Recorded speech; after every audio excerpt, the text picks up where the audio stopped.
Olá! Vamos à nossa quinta aula sobre o livro de Jonas. E nós vamos então orar ao Senhor para que Ele possa iluminar a nossa mente e o nosso coração, para que possamos aprender cada vez mais dele. Senhor nosso Deus, muito obrigado, Senhor, por estarmos aqui, Senhor, por termos a sua palavra, para que a gente possa aprender, Senhor, através da história desses homens e mulheres, Senhor, que Tu deixaste aqui com tantos detalhes, para que pudéssemos ter lições preciosas para a nossa vida, Pai. Quero te pedir agora que o Senhor abençoe cada pessoa que estiver ouvindo essa aula, Senhor, que ela possa realmente usufruir da sua palavra, aplicar a sua vida, Senhor, renovar o seu coração, Pai. É isso que eu te peço, em nome de Jesus. Amém. Bom, na aula anterior nós vimos o momento em que Jonas é descoberto, que lançam-se sortes e a sorte cai sobre ele, e uma série de perguntas que fizeram a Jonas. Quem ele era, qual a sua ocupação, enfim, coisas que eles queriam descobrir para identificar quem era o Deus de Jonas e por que eles estavam vivendo ali sobre a ira desse Deus. E nós vimos com essas lições, com essa lição de Jonas, né, da aula anterior, que o mundo como um todo está procurando respostas e essas respostas estão conosco. Jonas estava dormindo, não queria falar nada nem agir, mas ele é quem tinha as respostas. Ele é quem conhecia o Deus que estava provocando aquela tempestade e ele é que sabia por que tudo aquilo estava acontecendo, mas ele se nega dessas respostas. Nós vimos que quem somos está ligado a quem ou ao que nós adoramos, que nós refletimos isso na nossa vida, né? Aquilo que tem importância para nós é o que nós vamos adorar e vai determinar quem somos. Como cristãos, a nossa ocupação, o nosso trabalho, aquilo que nós devemos dedicar maior tempo é a adoração a Deus. E é essa adoração a Deus que vai mostrar quem somos, né? Os verdadeiros adoradores do Senhor. O resultado do nosso temor a Deus é despertar o temor do Senhor no mundo. Então, quando Jonas fala que ele teme ao Senhor, o Deus do céu e da terra, né? Do mar e da terra, ele, na verdade, está dizendo do temor dele a esse Deus e está despertando aqueles marinheiros a terem o mesmo temor. A não ser que recuperemos nossa própria identidade e despertemos para o temor do nosso Deus, não há como o mundo à nossa volta temer ao Senhor. Se nós não tememos ao Senhor, declararmos o nosso temor ao Senhor, não haverá formas do mundo conhecer esse temor, porque Deus usa a nós para que o mundo conheça Ele, conheça o temor dele.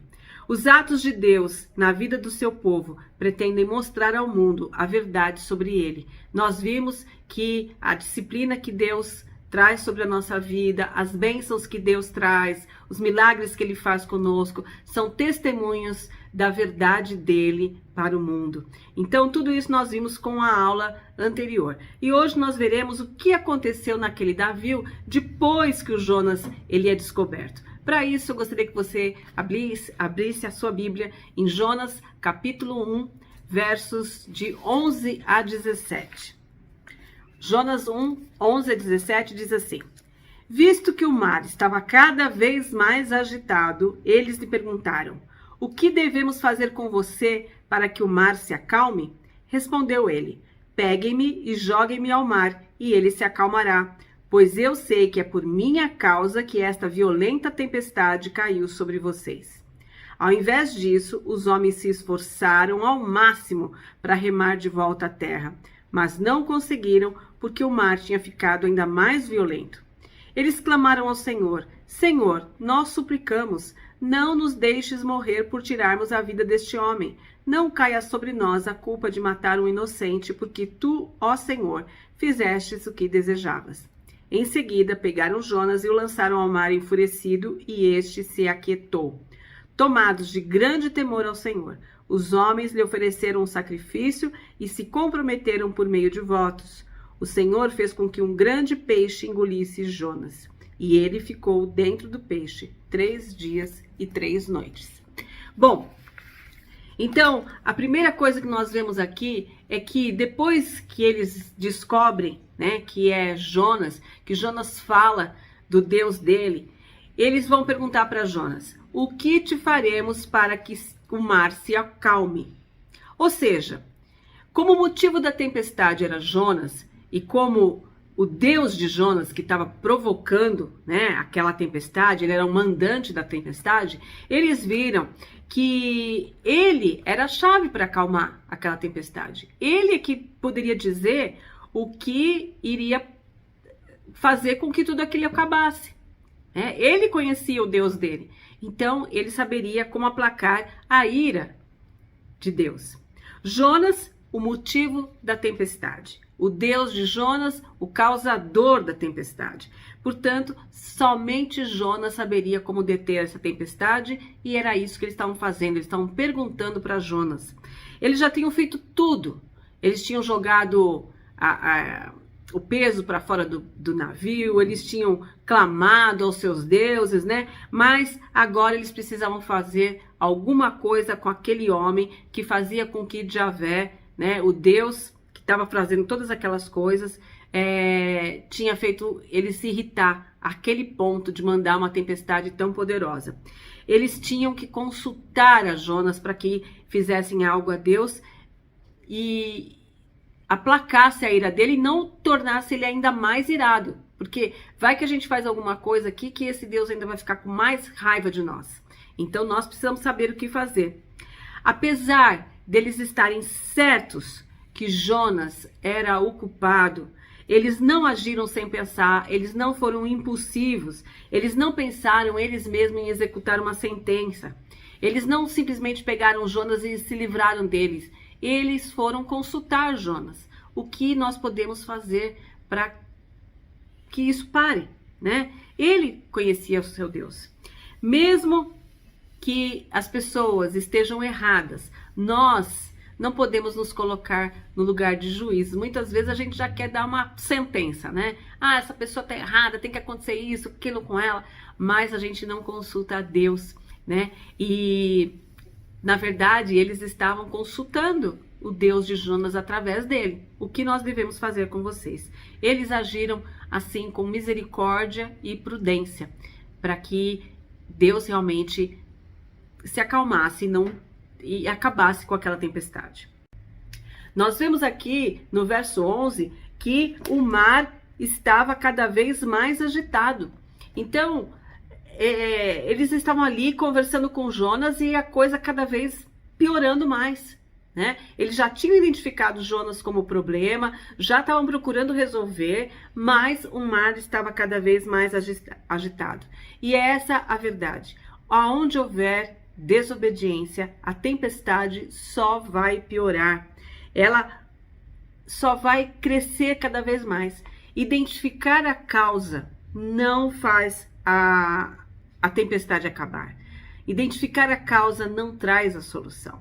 Nós podemos pensar assim, o mundo está da forma como está, porque o pecado está no mundo e tal. Somente a gente constatar essas coisas não traz a solução. Não é isso o que faz a tempestade parar. Somente a gente dizer, eu sei porque está acontecendo isso, é porque eu desobedeci, isso não vai fazer as coisas mudarem, né? E Jonas aqui, quando eles vão lá e falam para ele, o que a gente faz, né? Ele sabe, eu sou o culpado. Ele vai dizer aqui, peguem-me e joguem-me no mar e ele se acalmará. Pois eu sei que é por minha causa que essa violenta tempestade caiu sobre vocês. É muito interessante a gente ver essa resposta de Jonas. Parece que ele está indo pelo caminho certo. Não, gente, sou eu mesmo o culpado. Pode me jogar no mar e vai acalmar a tempestade. Mas o que a gente vê aqui é que Jonas reconhecia a sua desobediência como a causa da tempestade. Mas o fato de reconhecer não o fazia mudar de atitude. Em nenhum momento a gente vê Jonas falando, não, eu sou o culpado, me levem de volta para o porto, porque agora eu tenho que ir para Nínive. Se a desobediência é o que está causando essa tempestade, eu vou obedecer. Ou indo buscar a Deus, Senhor, eu me arrependo de ter tentado fugir de ti. Acalma essa tempestade porque eu vou lá para a minha missão. Não, Jonas prefere morrer do que obedecer. Jonas quer livrar os outros das consequências da sua desobediência, mas não da maneira certa. Ele não fala com Deus, não se humilha, não pede perdão, não vai para Nínive. Ele prefere morrer a cumprir o chamado do Senhor. Então, nós vimos que Jonas aqui, ele está simplesmente resolvendo o problema dos marinheiros. Olha, vocês não vão ter mais que enfrentar essa tempestade, mas eu não quero resolver nada com Deus. Muitas vezes, um pai, uma mãe desobedientes, que estão trazendo consequências sérias para a família, podem achar, não, a melhor solução é eu pegar minha bolsa e ir embora. E aí eles vão ficar livres de mim. Isso não resolve o problema, né? Ou, tá tendo muito problema, tá causando problema aqui nessa igreja, eu vou mudar de igreja. Eu vou para outra igreja, que aí acaba o problema para eles. Não é assim que a gente resolve as questões, né? Não é com as nossas mãos que a gente acaba com o problema. Na verdade, Jonas aqui não estava acabando com o seu problema com Deus. Ele continuava em desobediência. Jonas desiste de Deus diante das consequências. Jonas, ele não queria restauração, ele queria a morte. Jonas em nenhum momento pensou em reatar a vida dele com Deus. Ele só pensava em acabar com a consequência da tempestade. Então, ele foi por um caminho errado. Jonas podia ter tristeza do que os marinheiros estavam passando, mas não se arrependeu de fato. Arrepender-se é muito mais do que ter um remorso. Ai, que chato, hein? Que chato isso que eu tô causando. Ai, que pena que o fulano ficou triste. Isso é remorso, né? Mas não é arrependimento de fato. Arrependimento produz tristeza não pela consequência do que você está causando, mas tristeza profunda pelo pecado. Hoje nós temos muito pouca tristeza profunda pelo pecado. Nós temos problemas com as consequências do pecado. A gente não quer que as pessoas sofram, a gente não quer quebrar relacionamentos, a gente... eu menti, nós ficamos preocupados de sermos pegos na mentira, de termos uma quebra de relacionamento, de confiança em relação àquela pessoa que nós mentimos, mas nós não temos tristeza por mentir, pelo pecado em si. Nós pensamos sempre nas consequências do pecado. E o arrependimento, ele tem tristeza pelo pecado, por termos desagradado a Deus e não pelas consequências. O arrependimento, ele implica em buscar se redimir do erro, consertar o que fizemos de mal. Em Lucas capítulo 19, nós temos a história de Zaqueu. Zaqueu era um publicano, era alguém que pegava dinheiro de impostos, ele era um corrupto, digamos assim, né? E quando ele encontra o Jesus, o que ele faz? Ele restitui as pessoas 4 vezes mais do que ele tinha pego. Imagina hoje um corrupto, que você pode imaginar aí, alguém que foi pego aí numa dessas operações, né, com milhões, desviou milhões, e de repente essa pessoa se converte, se arrepende sinceramente, e ele diz, olha, eu vou restituir 4 vezes o que eu peguei. Isso seria muito dinheiro, né? Mas foi isso que Zaqueu fez. E a Bíblia diz aqui em Lucas, capítulo 19, versículos 9 e 10, Jesus disse, hoje houve salvação nesta casa, porque esse homem também é filho de Abraão, pois o Filho do Homem veio buscar e salvar o que estava perdido. Ele disse que Zaqueu, na casa de Zaqueu, né? Zaqueu, ali havia salvação, porque ele tinha realmente buscado aquela pessoa, né? Ele veio buscar o que se havia perdido. Então, Zaqueu realmente demonstrou arrependimento quando restituiu aquilo que tinha pego. Arrependimento também implica em aceitar as consequências do pecado. Quando nós de fato reconhecemos e nos arrependemos do que nós fizemos, nós aceitamos as consequências. Nós não vamos achar que isso é pesado demais também, né? Não foi uma coisa tão grave assim que eu fiz, e querer fugir da consequência, mas nós vamos aceitar a disciplina do Senhor, né? Aqui na história, na cruz, quando Jesus encontra os 2 ladrões, um dos ladrões, né, diz, você não é Cristo? Salve-se a si mesmo e a nós. Está lá em Lucas capítulo 23, versos 39 a 43. E o outro disse, o outro criminoso o repreendeu dizendo, você não teme a Deus? nem estando sob a mesma sentença, nós estamos sendo punidos com justiça, porque estamos recebendo o que os nossos atos merecem. Mas este homem não cometeu nenhum mal. Então ele disse: Jesus, lembra-te de mim quando entrares no teu reino. E Jesus lhe respondeu: eu garanto, hoje você estará comigo no paraíso. Então, o ladrão que estava ali na cruz, ele diz: nós com justiça estamos aqui, né, por atos que nós fizemos. Mas esse, que era Jesus, né, não tinha cometido erro nenhum. Ele tomou sobre ele o nosso pecado. Então, aquele que verdadeiramente se arrepende, ele também aceita as consequências. Ele entende a justiça de Deus. O arrependimento também implica uma mudança de comportamento. Paulo, por exemplo, o que ele era? Era um perseguidor da igreja, né? Ele perseguia os cristãos e ele acabou virando o quê? Um missionário. Então, Paulo mudou completamente seu comportamento por se arrepender verdadeiramente. Nós temos, como eu falei lá na primeira aula, né, um livro de Timothy Keller, em que ele faz a comparação entre o filho pródigo e Jonas. E eu gostaria que nós olhássemos um pouquinho para o processo de arrependimento do filho pródigo. Vamos olhar aqui para Lucas, capítulo 15, a partir do verso 17. Diz assim: caindo em si, ele disse: quantos empregados de meu pai têm comida de sobra e eu aqui morrendo de fome?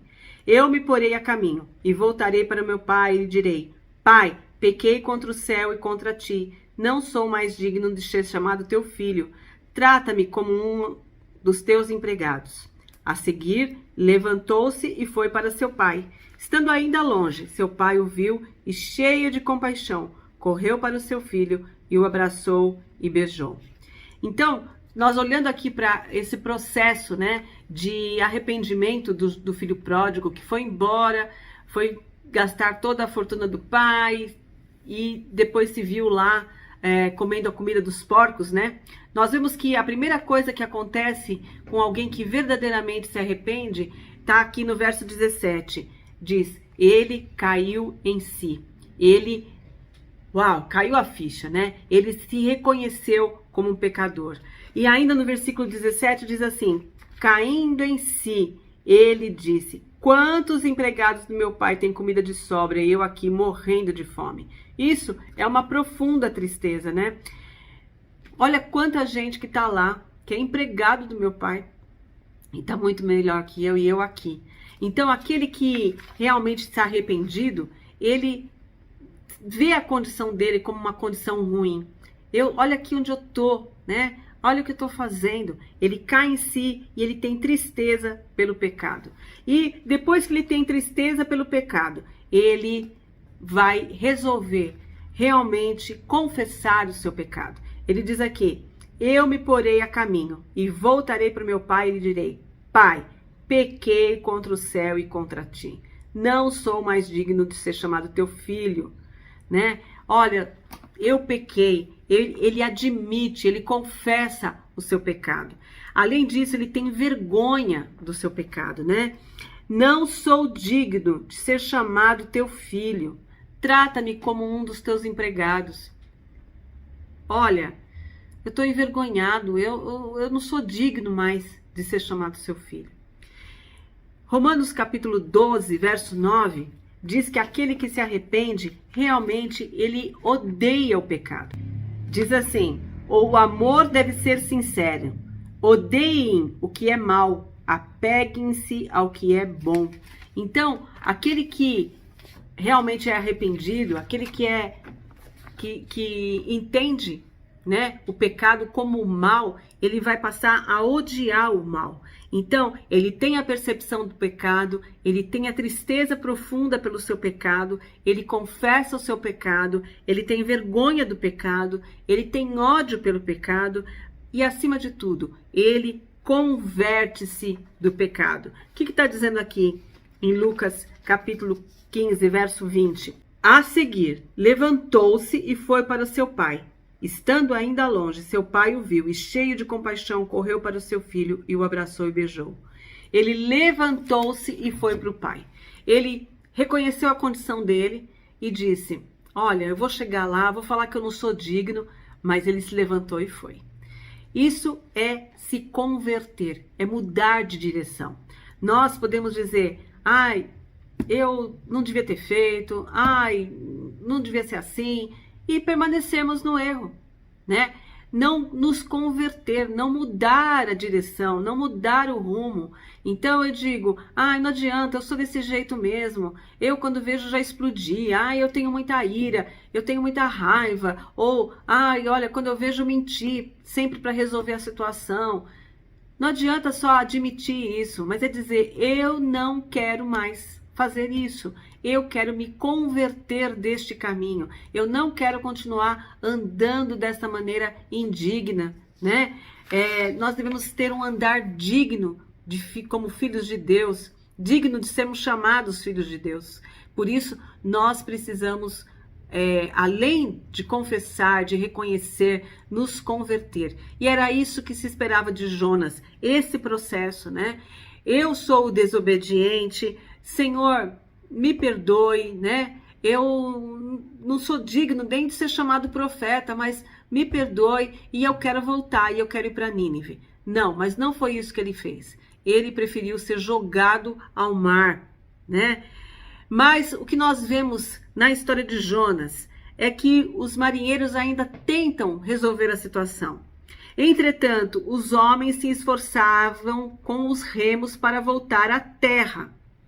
Eles estavam lá remando, tentando voltar à terra. Eles não queriam jogar Jonas no mar simplesmente. Eles tentam resolver aquilo, mas não conseguiam porque o mar ficava cada vez mais violento. Quanto mais eles remavam, mais o mar ficava furioso. Por quê? Quando a punição de Deus vem, não adiantam os nossos esforços para fugir das consequências.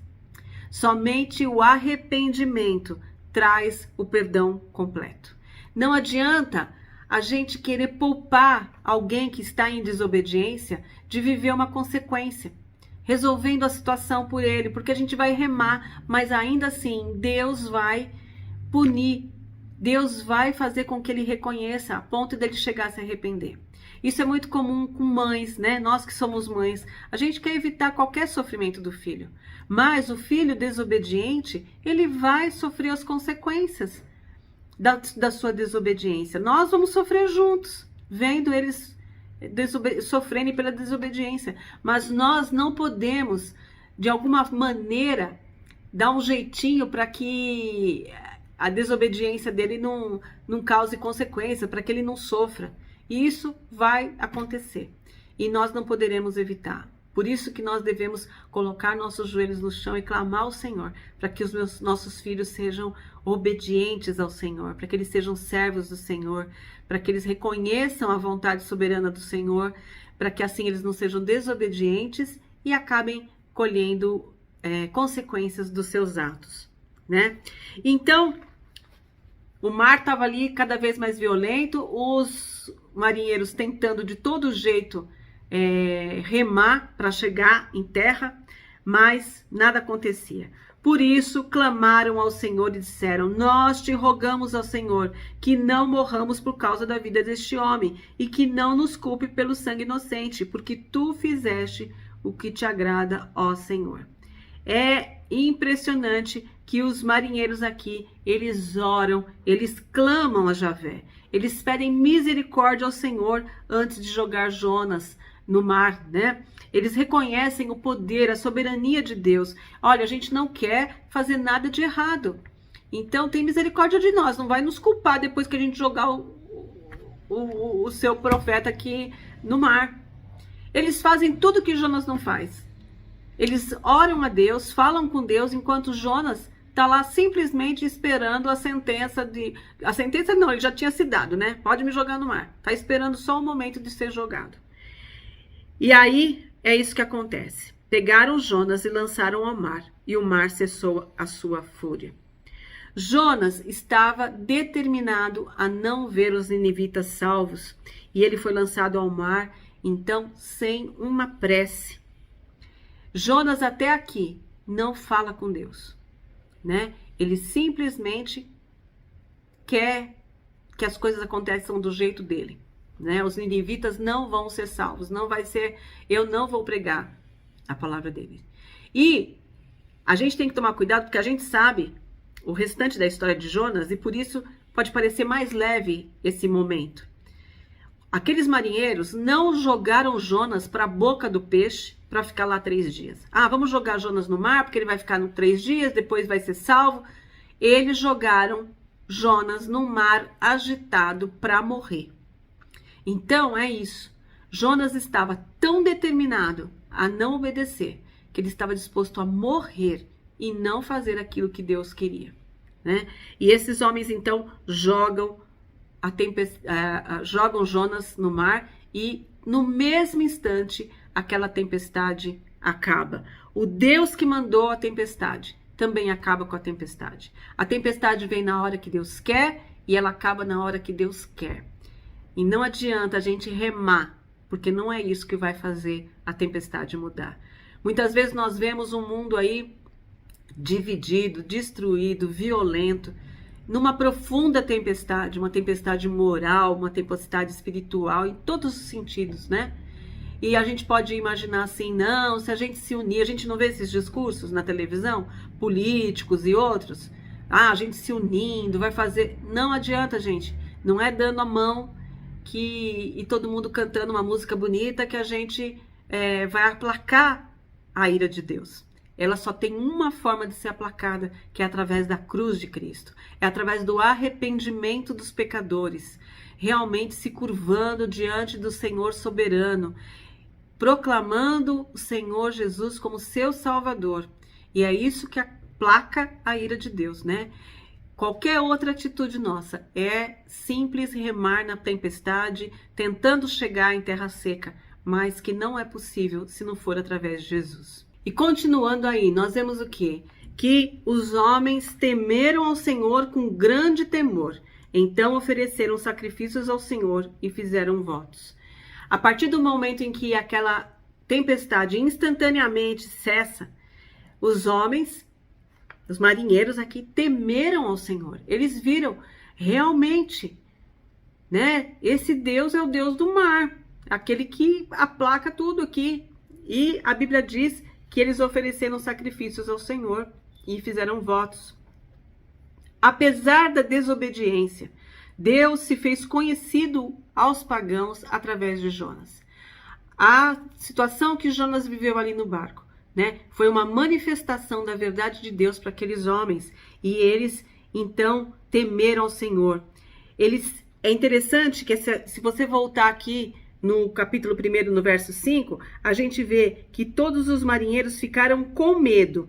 Depois, no verso 10, diz que quando Jonas fala que é hebreu, adorador do Senhor, eles falam, o que você fez?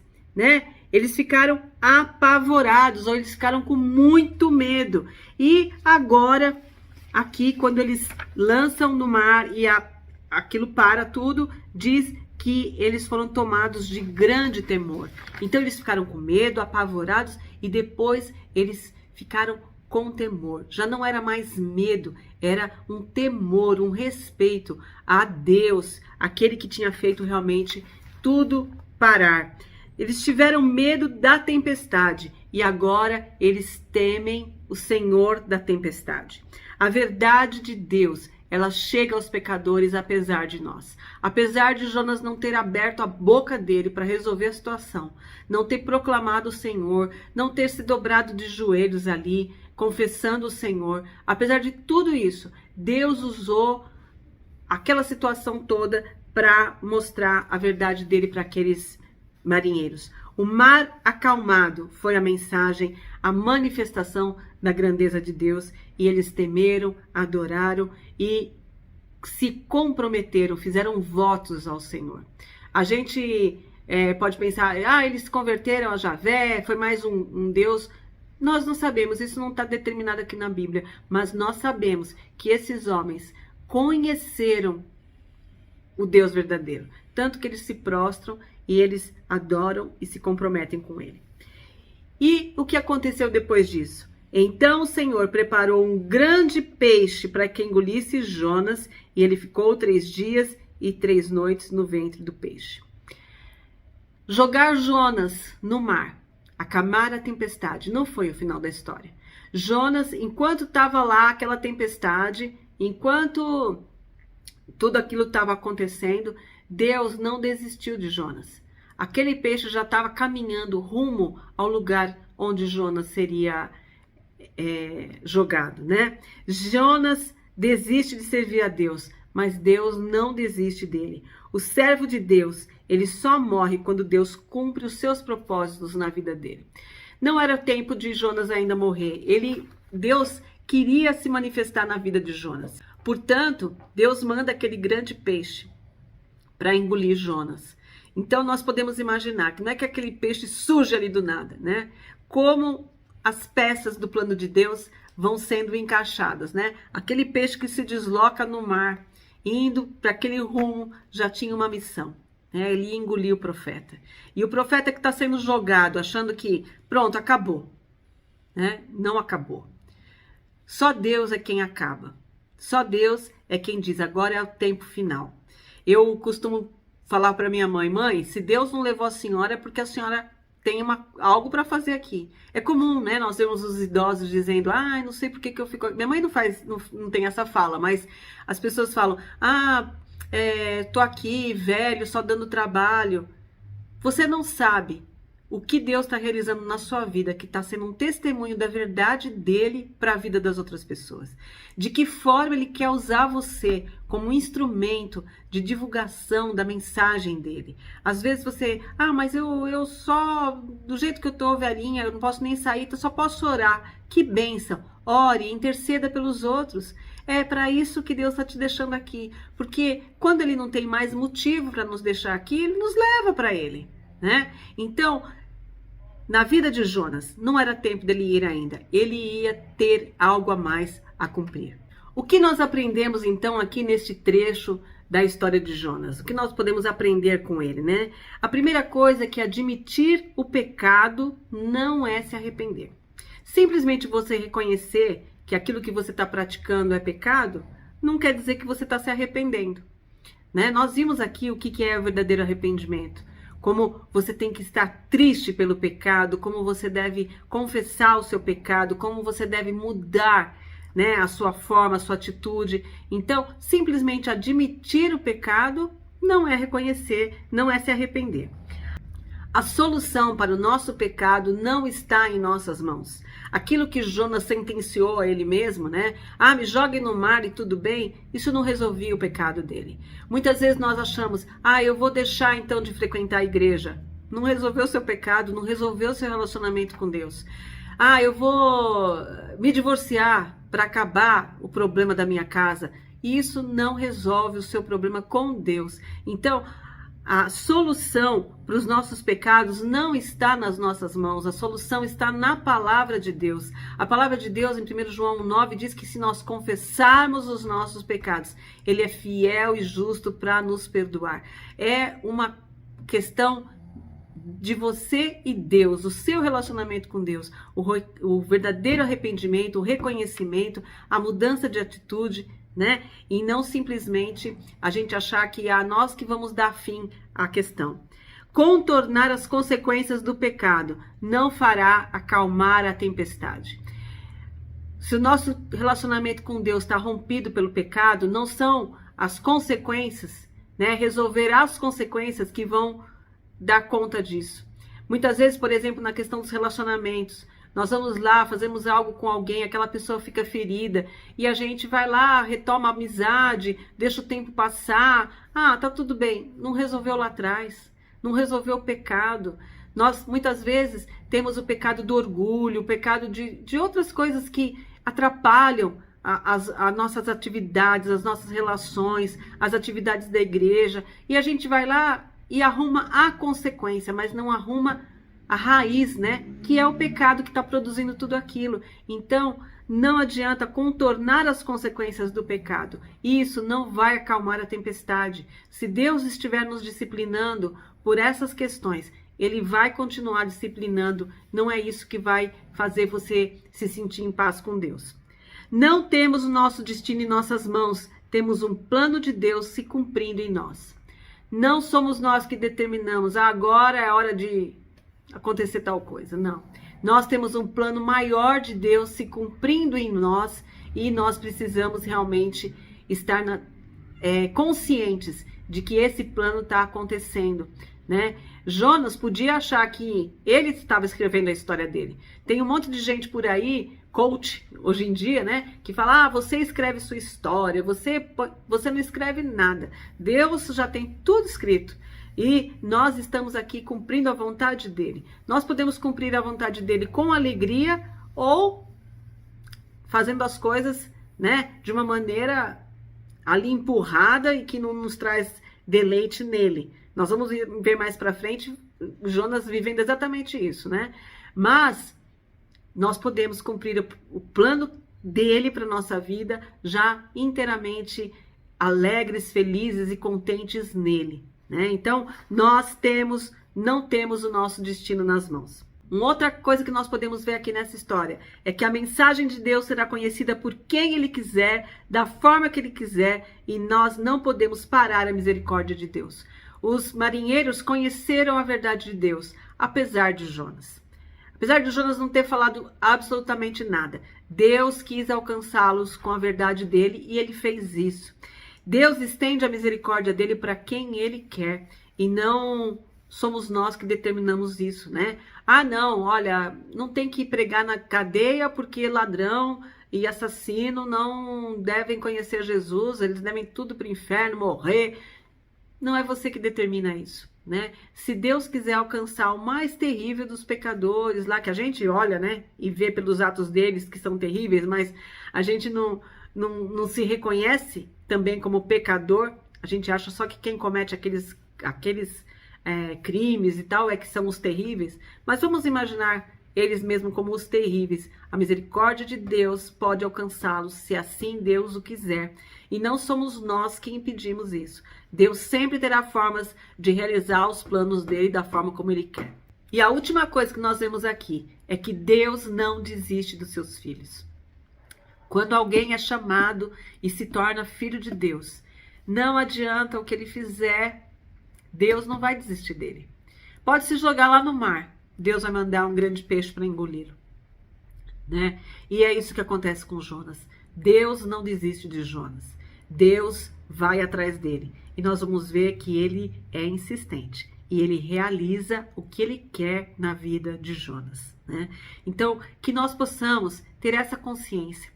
Que nós possamos ver o plano de Deus realmente se cumprindo na nossa vida, que nós possamos ser instrumentos, que nós possamos, ao sermos confrontados, reconhecermos o nosso pecado. Muitas vezes um irmão pode chegar para nós e dizer, Laís, não acho que você está agindo direito com essa pessoa, né? Ou a forma como você está lidando com essa situação, não acho que é correta. E ao invés de nós nos colocarmos na defensiva, ou já queremos, né, resolver, nós podemos parar e falar com Deus. Senhor, essa pessoa está sendo um instrumento, né, de mostrar para mim o meu erro? Então, Senhor, que o teu Espírito me convença do meu pecado, né? E convencidos do pecado, que a gente chegue ao Senhor, confesse, se arrependa verdadeiramente e retome os nossos caminhos, né? De uma outra forma. Mas que a gente saiba lidar com o pecado. Não vamos nos acomodar a ele, não vamos ter os nossos pecados de estimação, né? Mas vamos odiar o mal, assim como o Senhor, na sua palavra, tem dito para que nós façamos. Que esse seja realmente o desejo do nosso coração, viver em paz com Deus. Amém.